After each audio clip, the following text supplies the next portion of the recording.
여러분 안녕하십니까? 헬로 이슈 토크입니다. 제22대 국회의원 선거를 앞두고 헬로 이슈 토크에서는 우리 지역 일꾼에 도전한 후보자들을 만나보고 있는데요. 유권자 여러분께서는 후보자들의 각오와 비전 직접 들어보시면서 어떤 판단을 해야 할지 확인하시기 바랍니다. 자, 오늘은 이용선 더불어민주당 양천을 후보 모셨습니다. 안녕하십니까? 반갑습니다. 네, 반갑습니다. 네. 이용선 후보입니다. 네. 경선 이후에 굉장히 바쁜 일정을 보내고 계실 텐데 직접 주민들, 유권자들 많이 만나 보셨을 것으로 생각됩니다. 현장 분위기 어떻습니까? 예, 저희가 나름 치열하게 경선이 치러졌던 지역입니다. 그래서 저희 지역 주민과 당원들이 참으로 많이 참여를 해서 결정을 했기 때문에 감사 인사도 드리면서 다니고 있습니다만 대체로 많이들 기뻐해 주십니다. 그래서 그분들 덕택에 이번에 무사히 관문을 넘어서서 이제 본격 선거에 돌입하게 됐다는 말씀드리고, 동시에 우리 지역에 밀린 숙제와 과제를 제대로 해결해 달라. 그리고 또한 지금 위기에 처한 대한민국, 또 경제 위기, 국정 난맥에 시달리고 있는 현 정권에 대한 심판도 좀 확실하게 해주라. 이런 또 지적도 많이 받고 있습니다. 네. 자, 그동안 4년간의 임기 굉장히 바쁘게 보냈을 것으로 생각되는데요. 이 정치 참 힘들지 않습니까? 그런데 또 굳이 이렇게 재선에 도전하게 된 이유 어디에 있습니까? 예, 재선 도전 이유 참 이게 궁색하기는 합니다만, 우선 지난 2년 전에 사실 정권을 넘겨주고 나서 참 저도 여러 가지 반성과 어떻든 이 스스로 자괴심이 많이 참 들었습니다. 그런데 지난 2년간 윤석열 정부의 국정의 운영의 모습을 이모저모를 보면서 소위 외교 안보나 경제가 됐든 또 여러 가지 야당에 대한 정책적 태도나 이런 등등을 보면서 아직은 아니다 이런 생각이 들어서 오히려 의욕이 더 국정에 대해서 바로잡기 위한 노력을 해야 되겠다는 의욕이 좀 솟구쳤다는 말씀을 좀 드리겠고요. 그다음에 우리 지역에 보면 양천구는 특별히 양천 가불에 목동과 비목동 격차도 크고 서울 외곽 지역, 공항 등등 상당히 어려움이 많은 지역입니다. 이 지역에 큰 개발 숙제, 과제들이 있는데 그중에 일부 미진한 과제들이 좀 있어서 그것도 좀 매듭을 지어야 되는 또 소명도 있다 이런 생각을 하고 있습니다. 네. 자, 지난 21대 이제 국회에 입성해서 여러 가지 법안도 제출하시고 많은 일들을 하셨을 것으로 생각되는데 개인적으로 의미 있는 일들도 있을 수 있을 거고 아쉬운 점도 있을 것 같습니다. 어떤 것들이 있었을까요? 제가 임기를 시작한 초기에는 전 세계를 강타했던 코로나 팬데믹 시기였습니다. 저도 2년 반 이상 한국 사회로부터 이 코로나의 후유증 어려움을 저희들이 또 벗지 못했는데요. 그 과정에서 민생들이 참 어려웠습니다. 국민들의 삶도 어려웠습니다만 방역 그 자체도 중요하지만 동시에 무너지는 민생 경제를 또 막기 위한, 붕괴를 막기 위한 노력이 필요한데, 특히 소상공인 자영업자 같은 분들의 대출이라든지 이자라든지 이런 것들을 감면 제도를 개선해서 그들의 붕괴를 막기 위한 노력을 했던 게 하나 좀 떠오르게 되고요. 학생들의 학자금 감면도 이렇게 했던 것 좀 떠오릅니다. 그 외에 저희들이 여러 가지 법안도 했습니다만 최근에 들어와서 보면 간병비가 소위 가정 경제에 큰 타격이 되고 있던 간병 지옥, 살인 이런 말이 나올 정도로 어렵지 않습니까? 그래서 간병비도 이제는 의료급여 보험제도에 편입시킬 필요가 있는 상황이 돼서 그와 관련된 입법도 저희들이 추진하고 있고, 당은 또 정부도 이걸 적극적으로 받아서 저희들이 총선 1호 공약으로 해서 간병비 제도 개혁도 저희들이 중요한 숙제로 지금 제가 추진하고 있다는 말씀 드리겠습니다. 네. 자, 이번 재선은 이제 도전을 결심하면서 여러 가지 공약을 많이 이제 구상을 하고 계실 것 같은데 중점적으로 생각하고 계신 공약이 있다면 어떤 것이 있을까요? 이제 전체적으로 국정과 관련된 공약보다도 우리 지역 같은 경우는 사실 밀린 숙제가 많은 지역입니다.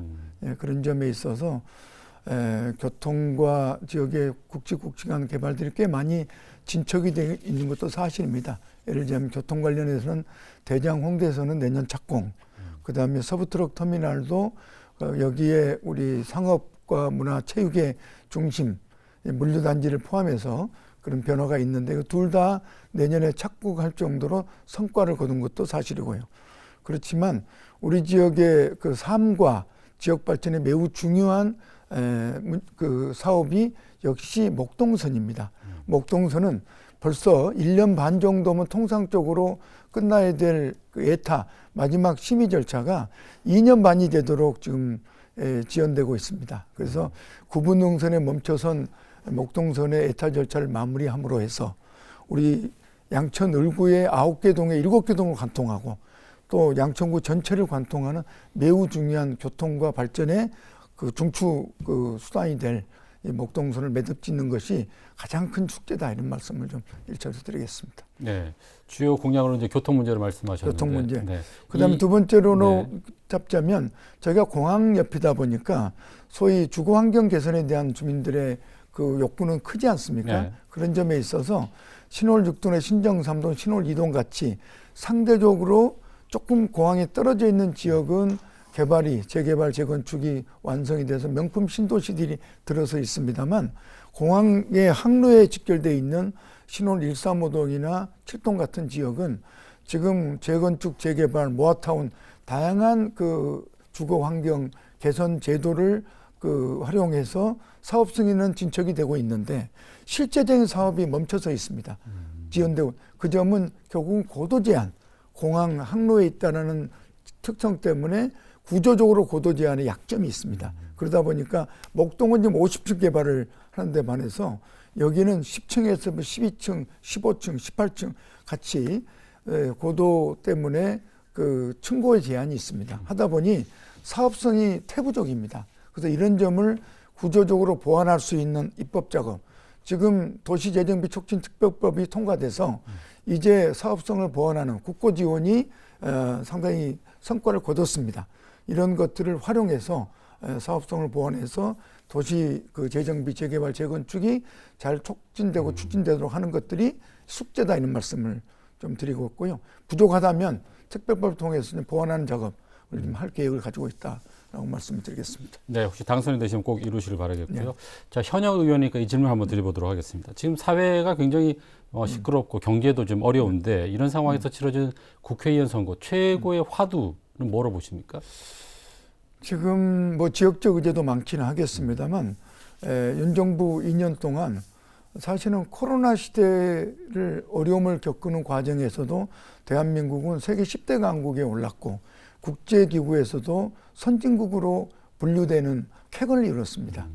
그리고 이제는 그 경제, 군사, 민주주의만이 아니라 한류 등등 토탈 문화강국으로까지 평가를 받고 있습니다만 윤 정부 2년 사실 그렇게 그 길다면 길고 짧다면 짧겠습니다만 그런 시간 동안 한국 경제 또 한국의 여러 가지 외교적인 위상이라든지 이미지 또 경제들이 많이 어렵습니다.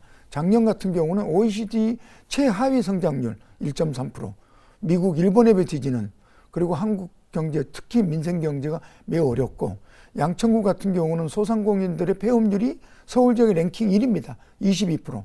그만큼 민생 경제가 시름을 앓고 있는 이런 상황에서 이 경제와 국정을 바로잡는 것들이 매우 중요하다 이렇게 이야기할 수 있겠습니다. 네.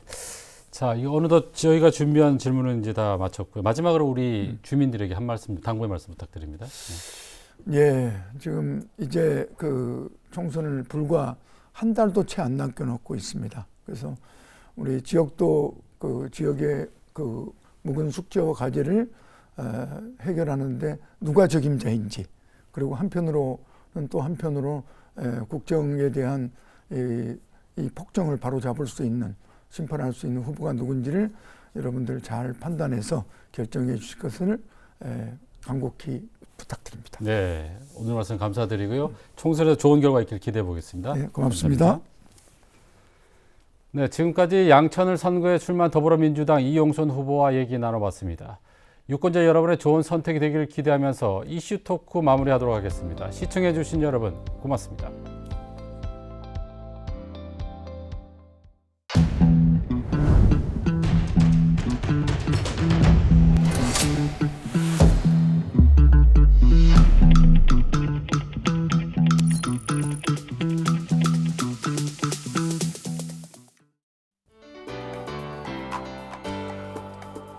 시청자 여러분 안녕하십니까? 헬로 이슈 토크입니다. 제22대 국회의원 선거가 이제 얼마 남지 않았습니다. 헬로 이슈 토크에서는 유권자 여러분의 선택을 돕기 위해 우리 지역 후보자들에게 직접 공약과 앞으로의 포부를 들어보는 시간을 마련했습니다. 오늘은 양천을 국민의힘 후보 오경훈 후보와 함께 얘기 나눠보도록 하겠습니다. 안녕하세요. 네, 반갑습니다. 네, 경선 이후에 굉장히 바쁘신 일정을 보내고 계실 텐데요. 최근 근황을 좀 듣고 싶습니다. 네, 제가 이번 경선에서 이길 수 있었던 것은 지역 주민들의 뜨거운 성원 덕분입니다. 그 성원에 감사 인사도 드리고 또 지역 주민들이 가장 간절히 바라는 바가 무엇인가 직접 경청하기 위해 골목골목을 좀 다니고 있습니다. 그리고 거기서 모아진 주민들의 뜻을 우리 한동훈 비대위원장에게 며칠 전 찾아뵙고 축 설명을 드렸습니다. 그리고 마침 또 오늘 오후에는 오세훈 서울시장을 찾아뵙고 지역 수건 사업에 대해서 설명드릴 예정이 잡혀 있습니다. 네, 흔히 선거의 3요소 하면은 구도 이슈 인물 이렇게 꼽기도 하는데, 자, 후보께서는 이번 선거에 가장 중점을 두고 있는 부분은 어떤 부분인가요? 사람들에게 이 가장 중요한 문제는 결국 먹고 사는 문제라고 생각합니다. 더 이상 여야 간의 무의미한 정쟁을 그만두고 민생 경제에 집중할 때입니다. 그리고 그 민생 경제를 위한 가장 현실 가능한 대안을 주민들께 어떻게 제시하느냐, 그리고 주민들이 그것을 어떻게 받아들이느냐, 여기에 이번 선거의 관건이 달려 있다고 저는 생각합니다. 네, 잘 아시겠지만 지난 2003년으로 기억을 하는데요. 우리 오경훈 후보께서 재보궐선거를 통해서 양천을 국회의원으로 당선이 되셨습니다. 그 이에 공직에서 물러나면서 지금까지 양천을에 대한 지역 변화를 쭉 지켜보셨을 텐데 어떤 느낌을 갖고 계세요? 참 안타까운 답답한 마음이었습니다. 제가 임기 동안에 신월동 상습 피해 지역 문제를 해결했고 또 신정 내거리 주변 뉴타운 지금 제대로 개발이 완료되었습니다. 하지만 그 외에 변화는 거의 없는 것이 사실입니다. 오죽하면 신월 2동 4동 사이에 팔도강산 사거리라는 그런 지명이 있는데 사실 그게 30년도 전에 없어진 나이트클럽 그 이름을 딴 지명입니다. 오죽 내세울 게 없으면 그런 지명이 지금까지도 통용되고 있겠습니까? 네. 자, 우리 오경훈 후보께서 이제 출사표를 던지면서 여러 가지 공약을 많이 준비했을 것으로 생각됩니다. 지역 공약, 주요 공약을 좀 듣고 싶은데요. 어떻습니까? 네, 제가 사실 다 공개하지 않은 이제 본격적으로 선보이는 제 대표 공약은 양천 경제특구 건설입니다. 결국 기업이 들어와야 사람이 모이고 또 지역 경제나 지역 상권이 활성화됩니다.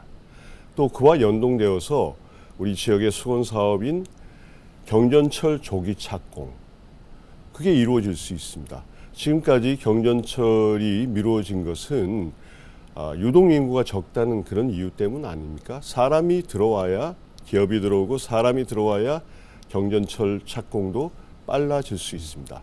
또 한 가지 지금 남부순환로 구간이 우리 지역을 통과하는 신월 135동, 2467동을 통과하는 구간은 전혀 지하화가 되어 있지 않습니다. 그러다 보니까 통과 차량들로 인한 교통 체증이 말할 수 없습니다. 이웃 강서, 구로는 지하화가 되어 있는데 왜 여기만 빠져 있습니까? 이 부분도 기업이 들어오고 사람이 더 늘어나면 함께 해결될 수 있는 교통 인프라 확충 차원에서 제안할 수 있는 내용이 될 것입니다. 네. 자, 이렇게 주요 공약을 말씀하셨는데 공약 이외에도 시급히 해결할 현안을 갖고 계실 거라고 생각됩니다. 어떤 현안이 있고 그 현안에 대해서 어떻게 해결할 보관이 있는지 좀 설명을 해주시죠. 지금 골목골목 다니면서 주민들 말씀을 들어보면 신정 4동 그리고 신월 7동을 위시해서 여러 지역에서 재개발, 재건축 움직임이 활발합니다. 그리고 또한 이 2호선 지선, 이 까치산에서 멈춰져 있는 지선을 더 연장해서 신월 사거리역을 만들자. 더 나아가 조금 더 연장하면 김포공항까지 연계가 돼서 사통팔달 환승이 가능하다. 이런 말씀들을 많이 하십니다. 바로 이 부분들이 우리 지역 주민들의 또 큰 바람인데, 그런데 결국 이러한 사업을 추진하는 데서는 서울시의 협조가 필수적입니다. 재개발, 재건축 인허가권은 다 서울시가 가지고 있고, 또 지선 연장 이런 부분들도 서울시 예산이 투입되지 않고서는 불가능합니다. 그렇기 때문에 이 서울시 협조가 가장 중요한 관건인데, 결국 누가 이 서울시를 가장 잘 설득해서 인허가 문제라든지 또 예산 확보를 가장 잘 할 수 있는가. 저는 2000년 오세훈 서울시장과 함께 정치를 시작했고, 또 같은 상임위에서 바로 옆자리에 앉아서 활동했습니다. 그런 가운데서 오랜 신뢰관계와 또 깊은 대화 속에 서로 이해가 깊습니다. 오세훈 서울시장을 잘 설득해서 우리 재개발, 재건축, 또 2호선 지선 연장, 경전철 조기 착공 이런 부분들을 해결하는 데는 제가 좀 적임자라고 자부합니다. 네. 최근 지역별로 이제 뭐 경선이 치러지고 승리자가 발표되면서 후보가 이제 확정되고 있는데, 뭐 여론조사가 지금 계속 쏟아지고 있거든요. 후보별로 이제 일희일비하고 있을 것 같은데, 후보께서 이번 총선 어떤 흐름이 예상되는지 좀 얘기를 해주시죠. 네, 사실 올 초까지만 하더라도 윤석열 정부가 참 답답하다, 좀 믿고 밀어줬는데 너무 이제 제대로 못한다 이런 견제론이 만만치 않았는데, 그런데 이제 대안으로 생각했던 민주당 보니까 이것도 아니다. 그래서 다시 윤 정부에게 한 번 더 기회를 줄까 말까 이런 이제 이 선택의 기로에 있는 것 같습니다. 기회를 한번 주십시오. 지금까지 윤석열 정부 거대 야당의 발목 잡혀서 할 수 있는 게 없었습니다. 한동훈 비대위원장과 제가 제대로 이 정부가 일할 수 있도록 따끔하게 견제하는 그런 여당 역할을 하겠습니다. 네. 자, 오늘도 저희가 준비한 질문은 끝났고요. 이제 마지막으로 총선에 임하는 각오와 함께 우리 지역 주민들에게 당부의 말씀 한 말씀 부탁드립니다. 네, 지금까지 우리 신월 신종 주민들이 양천, 갑, 목동 지역에 비해서 이 상대적 박탈감이 무척 심했습니다. 그리고 꼭 좀 해결해야 될 수건 사업도 분명합니다. 이 부분은 아마 민주당 후보님께서도 비슷한 공약을 내세울 것입니다. 뿐만 아니라 이 4년 전, 8년 전 총선 때도 비슷한 공약들이 나왔습니다. 그런데 그게 지금까지도 전혀 실현이 안 되다 보니까 이번에 또 같은 공약을 내세우는 것 아니겠습니까? 결국 이 공약들은 지역 주민들의 수건 사업이고 간절한 바람인가 동시에 지금까지 현실 가능한 대안이 없었던 그런 사안이라고 생각합니다. 그럼 관건은 이 현실 가능한 대안이 뭐냐, 대안을 어떻게 마련할 것이냐 이것이라고 생각하고, 아까 설명드렸듯이 지역 사업의 상당 부분이 우리 서울시의 협조가 가장 중요한 관건이다. 우리 열쇠를 서울시가 쥐고 있다. 예산권 그리고 인허가권. 그렇기 때문에 이 서울시를 어떻게 설득하느냐가 관건이라고 할 수 있고요. 그런 점에서 오세훈 서울시장님과의 오랜 이 신뢰관계와 또 소통, 이해관계를 중심으로 이 문제를 가장 잘 합리적으로 빠른 시간 내에 풀어내겠습니다. 저에게 일할 기회를 꼭 한번 주십시오. 네, 오늘 말씀 잘 들었고요. 앞으로 좋은 기대가 있기를 기대를 해보겠습니다. 오늘 말씀 감사합니다. 감사합니다. 네, 지금까지 양천을 선거에 출마한 국민의힘 오경훈 후보와 얘기 나눠봤습니다. 유권자 여러분의 좋은 선택이 되길 기대하면서 이슈토크 마무리하도록 하겠습니다. 시청해주신 여러분 고맙습니다.